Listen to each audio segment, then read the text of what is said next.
business, and I've got one too. You can't mind your business. What's the matter with you? Welcome to the latest episode of the Brand Shorthand Podcast. I'm your host, Mark Vandergrift, and with me today is the A1 of B2C, Lorraine Kessler. I wonder how many people will get that one, Lorraine. I'm not sure I got it. So, The A1 yeah, of B2C. business to consumer. Yes. Okay. But it's A1 B2C. Yeah, I got you. But I also love B2B, and branding pertains to B2B as well, which we'll talk about today. Yes, very much. Very much. Good. Well, speaking of brands here, let's get going right away because we are the Brand Shorthand Podcast. Right. Did you hear the news about Tupperware? Yeah. After 8 decades, they filed for Chapter 11 bankruptcy yesterday. Yeah, it's always sad when you have a legacy brand like that. Now, look, they've done everything right from a positioning handbook, right? They created a category.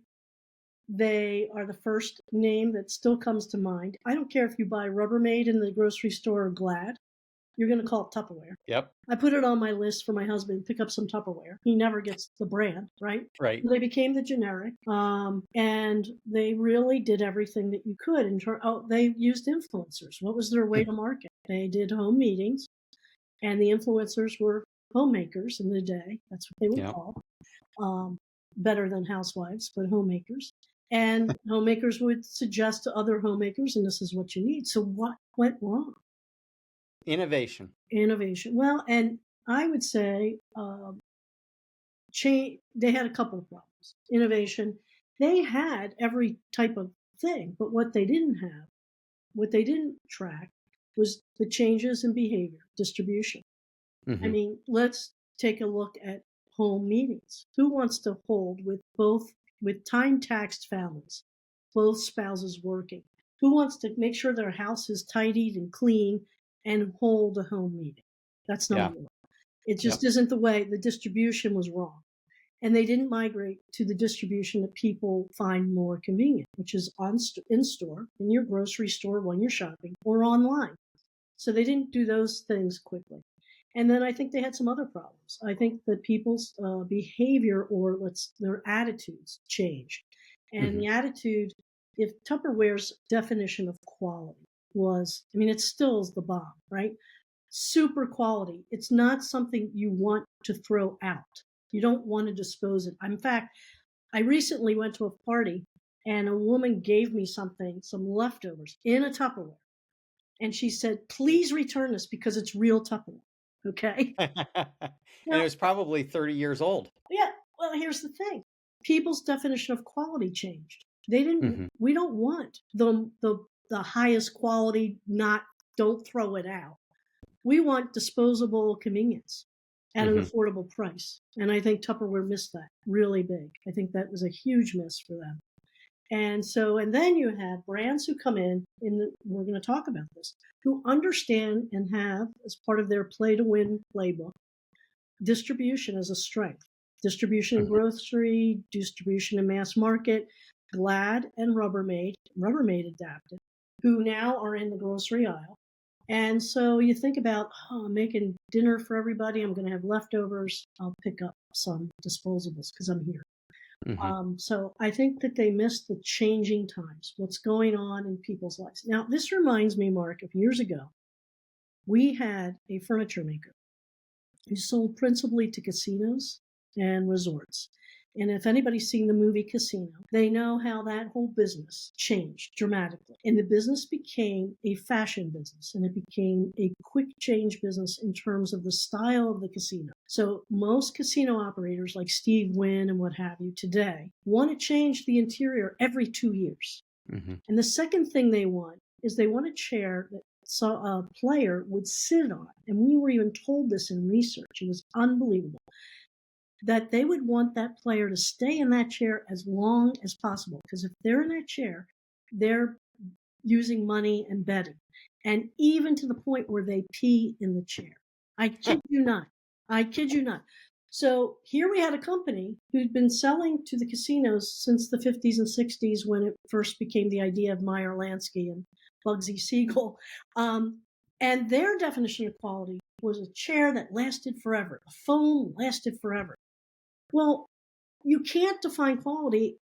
Marketers cannot define quality based on what they think quality is. They have to define it based on the customer.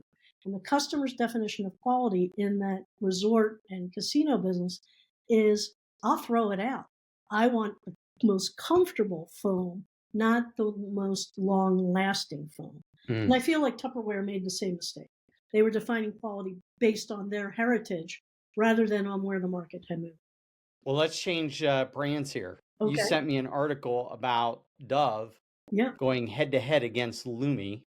And I see Lume on everything. Now, granted, let's just say the Hallmark Channel's on a lot. But I've seen it on other shows. Lume is doing a bang up job for being I don't know, she's a doctor, a gynecologist, I believe, that invented the product and started doing her own commercials. She just went right at it and said, women, you need this. And it is extending where it's applied. Let's put it that way. From the pits to the balls of your feet. I've been impressed by Lume's advertising. And as I said, I've seen it everywhere. But I won't ever be a Lume customer unless there's some kind of male product they come out with. Well, first of all, we have to set the groundwork that in all marketing today, particularly in America, where we are such a consumer-driven, capitalistic society, we're very sophisticated today, and it's very hard to find any category that isn't, if it's going to catch on, doesn't become crowded with some very good competitors. It's kind of like the NFL, right?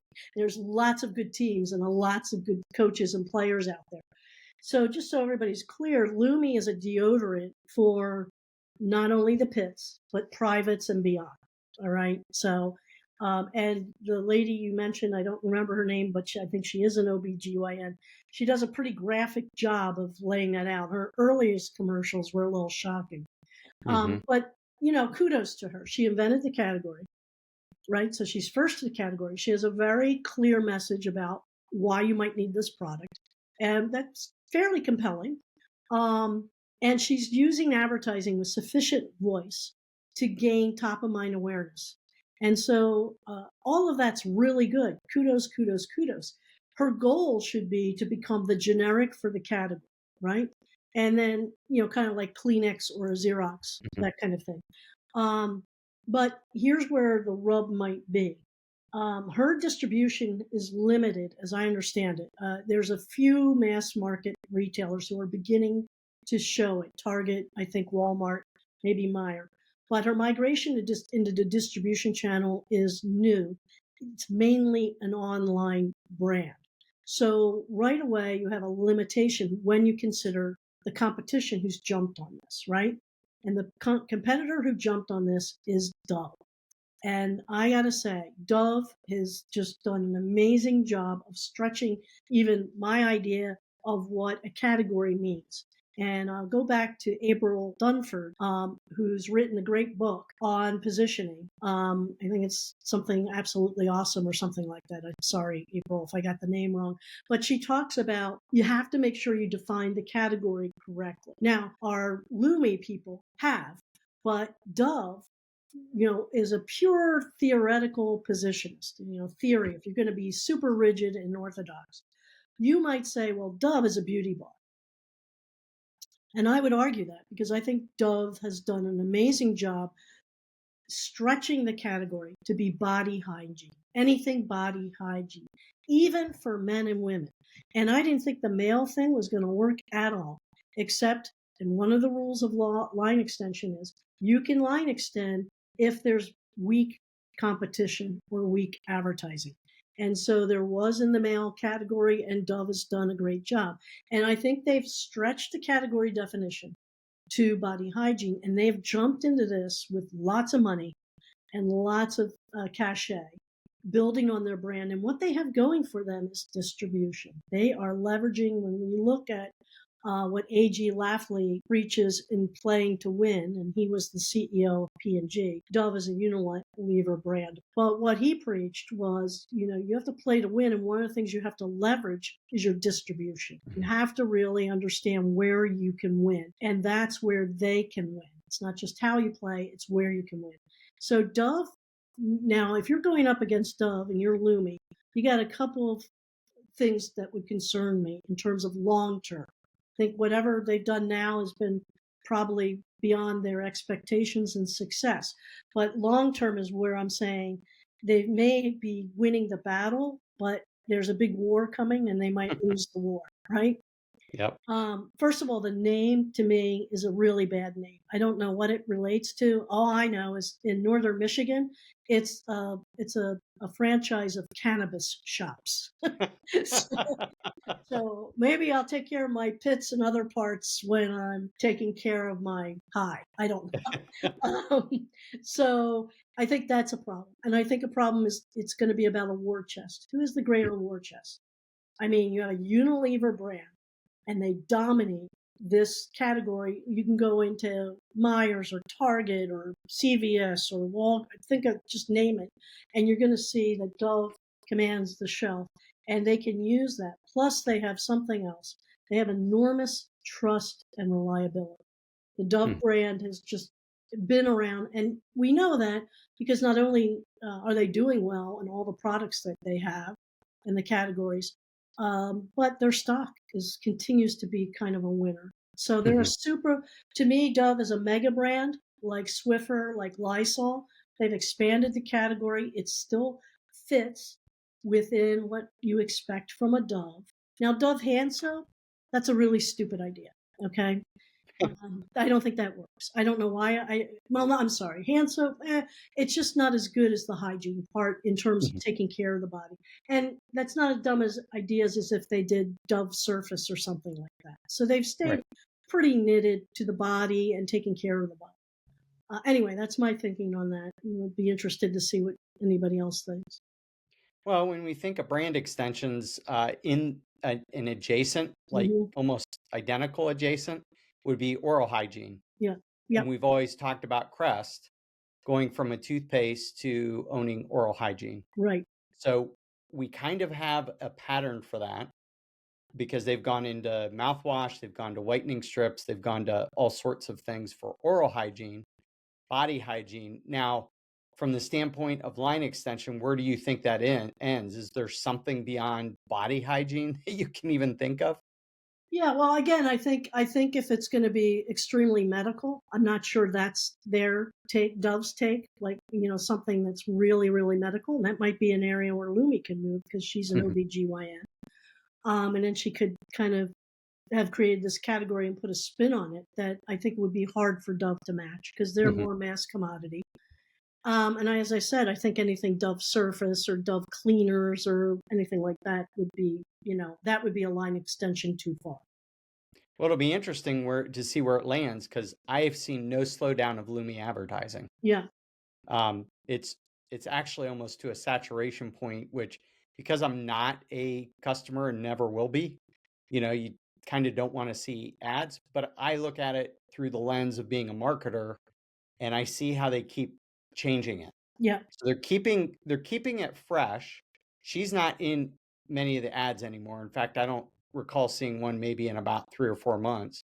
But they've had testimonials of other people doing the ads, and they have a focus on different things. Their product seems to have, I guess, heightened in terms of perception with their packaging. Yep. Because the original packaging was not as beautiful. Now it's a little bit better. Right. So I think they're making strides because you wouldn't be investing in it in that level of investment if they weren't doing something well and having success. Sure. And the question is how long can they sustain the war they started? I mean, you're against a really international global brand that has powerful distribution.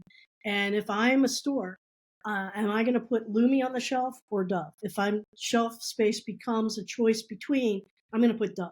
I'm going to give Dove because I know that they have the long game on their side. So she's just going to have to what I would say is this battle is not over. She's really launched the first blast and found a core unintended marketplace, a whole new need at the right time. She's done everything right to this time. The question is, what's the sustainability of her keeping up the fight? Now, there might be investors I don't know about behind the scenes and some other things that are going to help that migration. I think they have to migrate from online and influencers to real distribution where people make choice at the shelf. And what is it? Yeah. 76% or something of decisions are made at the shelf. So I think we need to see that migration. Good. Yeah, and just to help our listeners understand brand extension a little bit more, line extension, a good classic one is IBM and Xerox. Mm-hmm. You might remember the Goliath IBM trying to get into copiers, Yep. and that certainly didn't go well. And instead of Xerox learning the lesson, Xerox tried to get into the computer market. Right. And neither one of those worked. And it's because that ability to stretch the category wasn't there. Right. We don't think of computers like we do copiers. Those are distinct enough use value to us that I would never use a copier as a computer and vice versa. Yeah. So I think those are distant enough that we would never see anybody come in and own computers, copiers, printers, all of that. Because even printers, who do you think of? Who do I think of? Printers? HP, right? Yeah. Uh-huh. Yeah. Yeah. And HP didn't come out as a printer, Yeah. but they found they could move into that market, and now they own the printer Yeah. side of things. Yeah. So you have, I guess, technology within the office, but different brands owning those. So Yeah. it's interesting. I've had some time to rethink this because I think, again, this is a rule that in this example is used quite a bit about trout, and we've used it a lot. But I do think we need to rethink it a little bit. I think there's a couple of things at play why the Xerox migration from copier to personal computers didn't work, right? Mhm. One, they used the Xerox name. Done. Right. That was bad because we attached, they were the generic, and we attached the name to copiers. And we attached equally, unlike Lume Dove. Lume's new, still nascent. We know about it, but how many people really understand? If I said, what's a Lume, how many people would be able to answer that? I don't know. Probably not many. But if you said, what's an IBM, most people in the day would know computer. So I think we're looking at a piece of history that defined kind of a principle. And it worked, but I think things have changed, okay? And why I say that is, what is IBM today? They've moved way past hardware, way past computers, right, to computing technology. And you have to keep it in mind in the time that Xerox and IBM were fighting this out, even computers, personal computers, were new. People didn't really quite know what you could do with them. And, it's like the Newton. We didn't what? It was outside our frame of use and knowledge. And so the market's sophisticated today. The consumers, the users are sophisticated. And IBM now is, if I were to say what they stand for, it's computing technology. And so that involves hardware and systems that help my business be more successful. So I think Xerox made a really bad mistake by first using their name to try and migrate at the wrong time when people's knowledge was very fixed. There's computers, there's copiers, never the twain meet.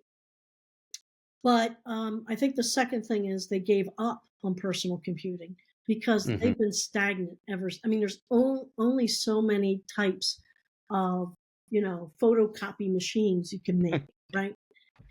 Scanners and laser and I think that they saw a big share of that eaten by HP, and so they've been stagnant. They've had some troubles ever since then. So I think it goes back to something that Dick will talk about often is the hedgehog and the fox, right? You have to know when to defend your category. I'm the copier guy, and I'm going to send quills into any defender who tries to eat my space. But you also have to know when to be slippery like a fox and how to navigate innovation and where the market's moving, not where it is, where it's going to go. And I think if I look at this, it's a little more nuanced.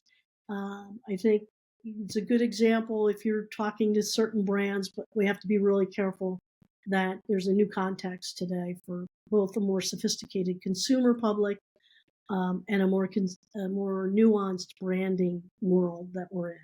There's another brand extension that was sent to me by our producer, Denver. Okay. And have you heard of the product White Claw? I assume you have. Yes. Mm-hmm. Okay. So, I'm not a consumer of alcohol, but White Claw has branded itself to be a softer, easier on the stomach alternative to beer, while not being as strong as liquors. So guess what they went ahead and did? What? They introduced White Claw vodka. Yeah, that's fine. So now you have to ask, when you ask for a White Claw, it turns into a question of which kind. And that's kind of the opposite effect that we want when we're positioning clients. Yeah. So give your take on this particular one. Is it okay to move this way, or should they be watching out what they're doing? I don't call this a line extension at all, because White Claw is hard seltzer, sparkling water with alcohol and flavors. And the alcohol that they use and the flavors they use change. It's part of, I would say that their real category is the spirits category. Okay. So it's the flavored spirits category in a can, if you will, that you can buy conveniently at your C-store. And that's really what they do. So I'm going to be the contrarian that this is a line extension. So it's lower alcohol flavored drinks in the flavored spirits. That's the category, flavored spirits. I think the mistake they're making is comparing it. I think this is an expand the market kind of advertising ploy to kind of compare it to beer. So trying to get people who drink beer to drink this.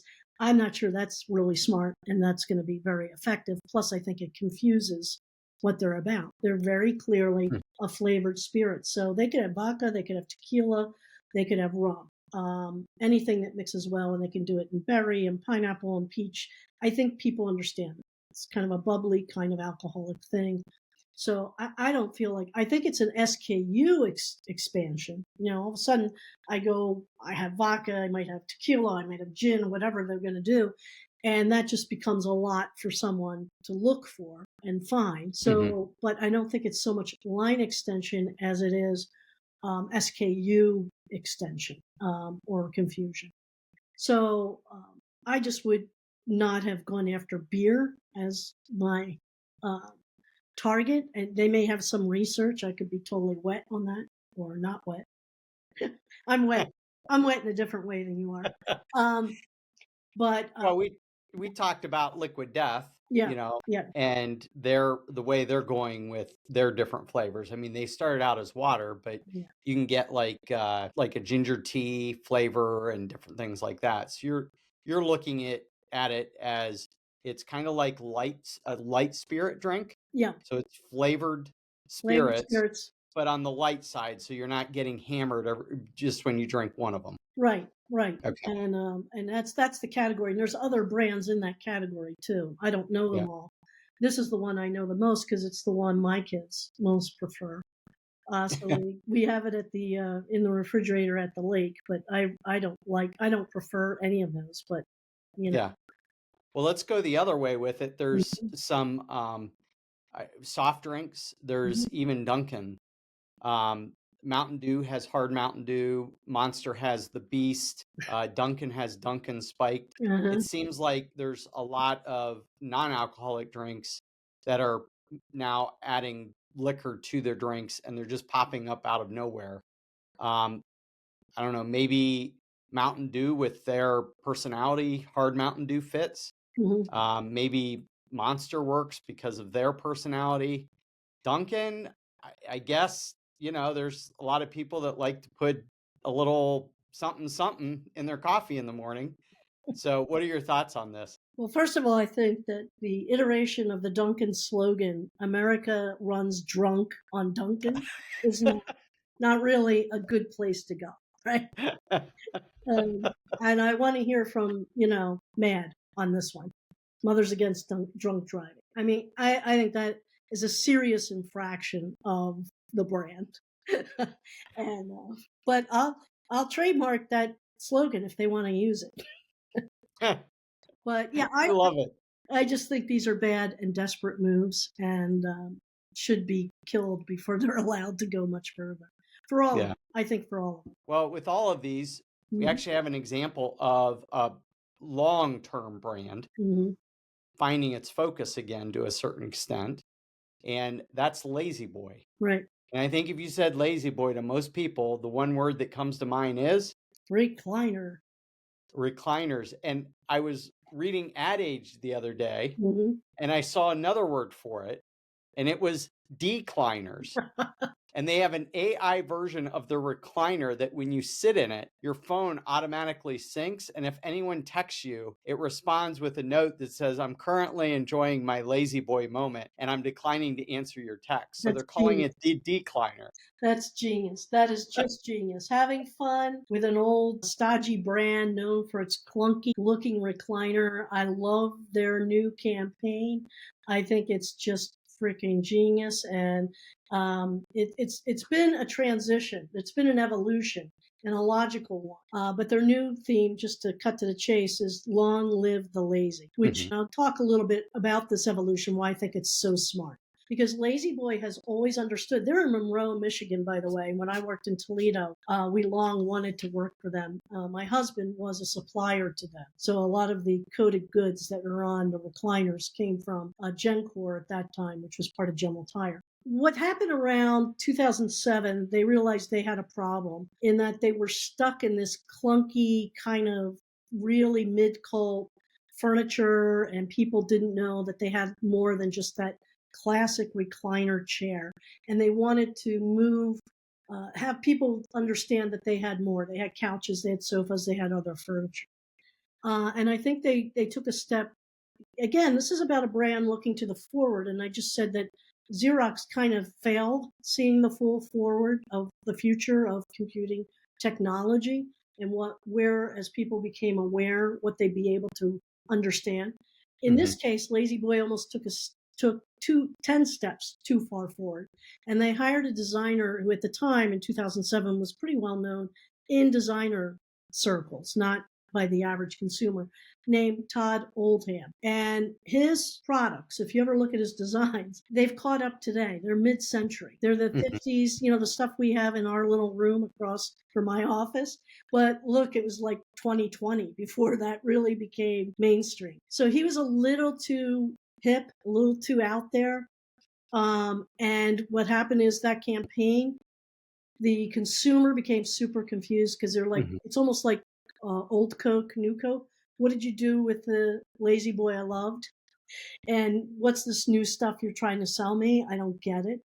But the worst part was dealers weren't, traffic went way down, sales went really down. So this is where distribution really matters. Because if you're not pulling through the product for your dealers in the furniture business, you're dead on arrival. So but in 3 years, they got rid of Todd and they brought in Brooke Shields, which was a really good move. Again, they never lost sight of their positioning word. We're about comfort. This is all about creative moves to express that idea. And it shows how important the right creative is to understand your market and really connect, build relevance with your consumer. So in 2010, they rebooted with Brooke Shields, and they had the slogan, "Live life comfortably." Perfect. Really nice. Really nice.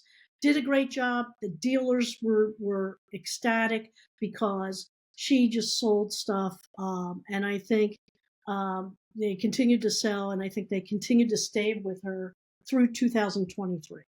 So really good campaign, but it was a great staging to what I think is the most fun, most defining. I mean, this is really now like saying with confidence, we own who we are. They made lazy the ultimate deferential virtue. It's okay. We're giving you permission to be lazy, right? And And that's now we have the decliner. right. And now we have the decliner, and they're using PR to support this idea. I already said, and it's worth repeating the slogan again, long live the lazy. And if you've not seen the TV ads, they're brilliant. They're fun. So because they're fun, they're memorable and you enjoy it because they're making a joke about themselves, but also about you. And when I go home, I really just want to be lazy. I've been doing a lot of stuff, and I think it's perfect for post-COVID. So lazy now is a virtue in right doses. And I think that's great. But also, I happened to catch after studying this that, like on the Today Show, they did a whole segment, in a Today Show where they have a band play in the plaza in the morning. Well, Yeah. instead of that, they had Hoda and they had, what's his face, the weather guy, Roker, and the other young lady, all in lazy boy recliners and That's perfect. doing their bits. Yeah. And I think Al Roker said, "Long live the lazy," like 6 times. So I think this theme is the stuff of legend, and I applaud Lazy Boy for a wonderful campaign. Yes. Yep. Hmm. And we like to see that because it reinforces our position, Yep. which is positioning, Yep. and the fact that the mind can only hold so much. Yeah. I've been reminded, I don't know how many times this week, that minds don't forget. Yep. And we were talking about old brands, and Yep. people are like, "Oh, they're not doing that anymore." Yeah. And so it's just, if people can understand that once you've made that impression in the mind and you own the idea, that you can keep stretching it, you can keep being creative with it. But if you own it, why let it go? And I Right. think that ties us back to Tupperware, Hmm. where we may have another generation that still calls it that. Yeah. Um, and yet, who knows if they'll even be around. Yeah. So I There's a think that's a good place to stop for today. Do you have any final thoughts on this? Yeah. I would like to say to those who are listening that the positioning principles, for example, line extension, provide a really strong reference point for you to begin thinking about: is this a good idea or is this a bad idea? Right? Hmm. If you're challenged with something, you're Tupperware, and Tupperware comes to you and says, uh, we're having trouble with our sales. Um, well, you are the leader in this category. What should the leader do? The leader should be leading the market, not behind it. So you have a very old distribution model, and that's no longer going to work. It's not tenable. And you also have a definition of quality that maybe doesn't fit with the definition of quality of Hmm. today's users or buyers. So how do we take that name and apply it as the leader in leading the market? And it's really hard.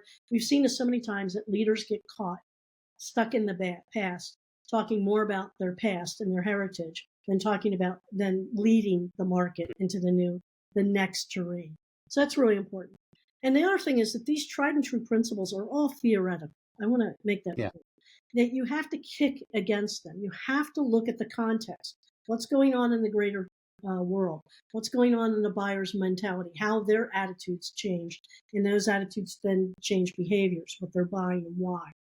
And you have to avoid rigidity because circumstances change. Markets are dynamic, so marketers have to be dynamic too. So what you want to do is you have to make these decisions on what to hold on to and what to lose. What to hold on to, what to lose. Loose meaning let go. Yeah. And I think that's really hard for some Yeah. companies to do, but that's where it's lived. It's in this understanding and constant reevaluation of hedgehog and fox strategy. Yeah, and that only comes through experience. I mean, you have to experience enough of um, marketing and advertising strategy around these brands to even know which principles to pull in, Right. and then which ones that you can bounce against and or stretch and or violate against, better wisdom, if you think that there's a reason to go do that. But Right. we've told clients many times, hey, that's just not a good idea. They go do it anyhow, it fails. And the one thing that you can't say is, well, I told you so. But you kind of knew back a long time ago, and they're probably in the back of their mind realizing, yeah, they told me we shouldn't do this, but we had enough chutzpah that we were going to break the idea. And Right. Well, this so is why you can't, and this is for anybody who wants to hire a good agency who understands positioning. This is why you can't have AI do this. yeah, exactly. Right? You can't have AI plug in these principles and then somehow magically spit out what you're to do, because it really takes intuitive understanding and human understanding Hmm. of what's going on in the market. who your competitors are, what does their war chest look like, what can and will they respond to, what will they not respond to.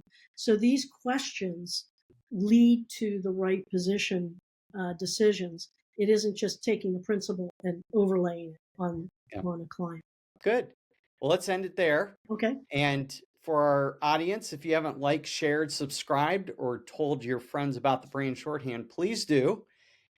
We are getting near the end of our second season here, just another month or so. And our subscriber base is growing rapidly. We just hope that you'll be part of that. So thank you for joining us. And until next time, have an amazing day. And enjoy your decline. Monday. Ain't nobody's business but my own.